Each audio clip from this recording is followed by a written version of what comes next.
Hi, my name is Lila Bryson, and today I'll be doing a book review over the New York Times #1 bestseller, Between the World and Me by Ta-Nehisi Coates. This book is interesting because it's written in the format of a letter to Coates' 15-year-old son, Samurai, addressing the realities affiliated with being an African American in the United States. He does this through sharing his own observations, experiences, and research, all in attempt to answer the ultimate question, which is one that Coates struggled with most of his life and that he anticipates his son will, which is how should one live within a black body within a country lost in the dream.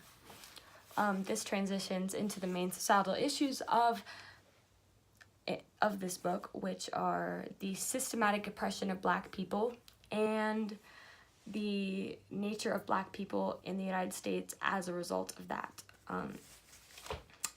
The position that I believe Coates takes on the issue is that the history of Americans is what has enforced and taught the oppression of black people within the United States. Some major reasoning used by Coates to support this position is police brutality. In one instance, he tells his son, "The police departments of your country have been endowed with the authority to destroy your body." Giving examples of Michael Brown, Tamir Race, Eric Garner, Walter Scott, Freddie Gray, who were all unarmed black men killed by a police officer. Another example given throughout the book that this book is a lot written on is Prince Jones, who was a friend of Ta-Nehisi Coates, and he was killed unarmed by a police officer, and the major reason being because he was black and he looked like someone else that they were going through. And that's something that Ta-Nehisi Coates struggles with greatly throughout his life and still does now, and it's addressed very heavily in this book.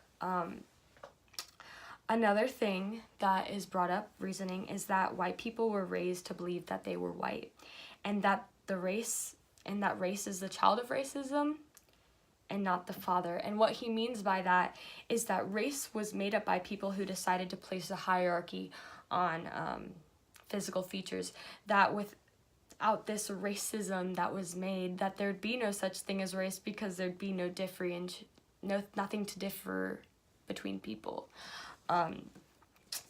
Also, another reasoning that he used is the public education system, which he thought was greatly flawed. They would teach things like nonviolence, and then he'd go home to the streets where everything around him was violent, and that was the only way he could protect himself. So he felt very trapped in that environment.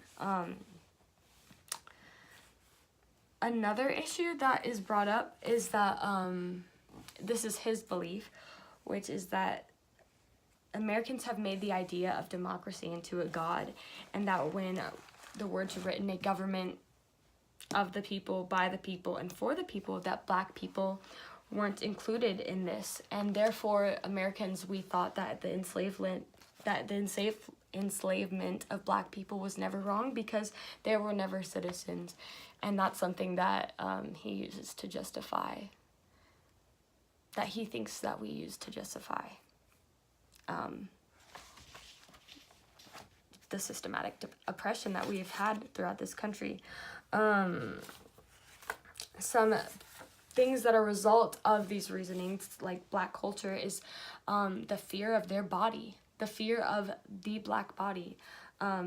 He said that traditionally parents were stricter because they were afraid that if it wasn't them beating them, that it would be the police officers, and kids would act in ways to portray that they were strong, as in he'd say like the ghettos, these gangs, they would be loud and rude, and they'd wear certain clothes to portray that they were stronger and that they weren't afraid because it was a feeling of security that they would get from this. In one instance, he said, to be black in Baltimore was to be naked before all the elements. Also, a major thing that was a result of this fear was religion in the Black community, how much they depended on it, because often they needed that hope that they weren't getting at home, and they needed a sense of security because they couldn't feel it within their schools, and they couldn't feel it within their police department, they couldn't feel it in their community. So therefore religion was something that they definitely leaned on. But Ta-Nehisi Coates didn't. He believed in the body and one-shot life, and that is why police brutality is such a big issue in this book, because he believes his religion is basically the body, and he doesn't really see past it.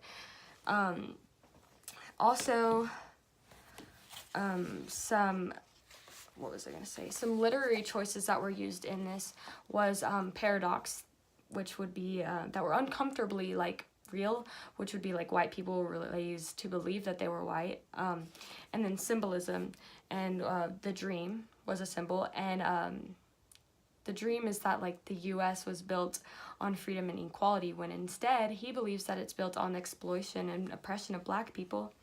And then another one was the Mecca, and the Mecca traditionally is an Islamic holy city, but for him, Howard University, which is an all-Black university, was his Mecca. That's where he discovered himself a lot.